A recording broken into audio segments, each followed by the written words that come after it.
Good morning. As always, I am well caffeinated. It is bright and sunny, no rain. It's going to be a hot day today, but our course tour continues. And today brings us to the fourth hole. So we had a par 5, a par 4, a par 5, and now we come to our first par 3. So I'm inviting you to come along. For the first par 3, I wouldn't say that there's anything tricky about this, but I do find myself sometimes fighting to make par if I do something goofy. Nonetheless, the hole is going to play from back here on the very back tee. The black tee is going to play 187. And from the forward tees, 164 for the whites, 140 for the golds, and then 120 for the reds. But I want to take a look at this hole from that white tee. The first thing to note here on this hole is how long this tee box is. I would say from where I'm standing to the end of the tee box where the shortest red tee would play is a solid 45 yards, give or take. So this hole can play from any of these tees. It can play 15 yards longer than the scorecard. It can play 15 yards shorter depending on where they put the tee. So I would say step number 1. Make sure that you get a good solid yardage into this green. Second thing I try to be aware on this hole is there are times when the tee markers will aim you slightly right or slightly left. Right now, if you lined up with the tee markers, as you can see them there, this is actually aiming you well left of the green. So you have to be very aware of that and then get yourself aimed at that green. For me, I think this is a really important consideration because there's so many times I can tell you that I've hit the ball thinking I was aimed up and I hit it over here beside the cart path, or I hit a shot way over here to the left. I believe one of the keys to this hole is don't do something goofy off this tee and put yourself in a position to make bogey. It's a fairly straightforward hole. We should make par if you're a lower handicapper, no worse than bogey if you're a higher handicapper. But I think that right off the bat, you have to get a good yardage and you have to make sure that you are lined up at this green.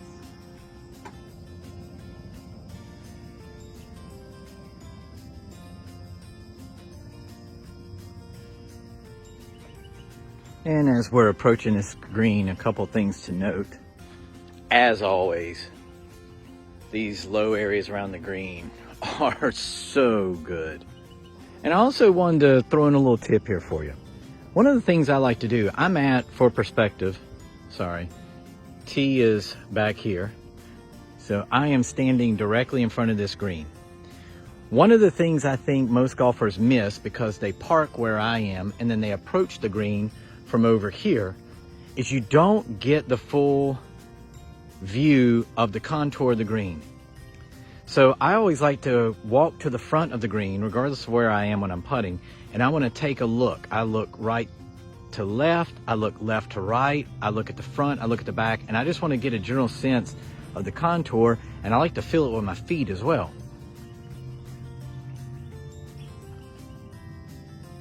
Maybe that'll help you. And from the tee, I mentioned this left-hand side. This looks very benign. It's open, out of bounds is, well over here. But I'm telling you, you don't want to be over here chipping out of this grass. I mean, I guess it's better than being OB, of course. That's stating the obvious. But this rough over here is so thick, I can tell you I've seen a lot of players hit their ball over here or even back here and not be able to get the ball up and down just simply because the rough is so thick. That's why I was saying I think accuracy here, getting the golf ball around the green is so important because this rough, as you can see, you can see the rough fairway edge right here. Look how sharp that edge is. You can see it right here beside me. I know it looks pretty, but man, when your golf ball's in it, it is no joke. And as always, the greens are looking great. I want to walk to the back of the green here, take a look. You can see that the green slopes considerably to the front from the back of the green. The left-hand side over here falls off a good bit. The right-hand side over here is a little higher, but there's a lot of undulation in this green, a lot of movement that is very subtle. This isn't a dramatic green, but I'm telling you, there are certain spots here to where if you are above the hole, or if the pin is over here on the left and you're over here on the right-hand side and you've got a 40-footer, it can be a task just to two-putt.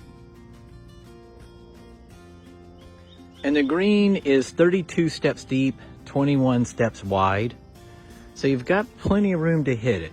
And I think for most golfers from about 140, 150 yards, you're going to be hitting something like 6, 7, 8 iron, maybe 9 iron if you're a longer hitter.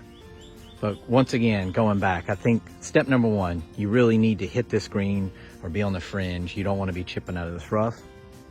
And then I would say getting a good yardage. You know, if this flag is in the front where it is now, I don't think that you want a 40-footer coming at this hole. I think that you need to play it to the middle. If the flag is in the back, maybe favor the back a little longer than middle. If the flag's in the front like it is now, play it to the middle but a little short. And I think you'll be just fine. So that's the 4th hole. But don't get lazy. Don't take it for granted. Because if you do, 4 or 5 is in your future. And there's really no need for it on this hole.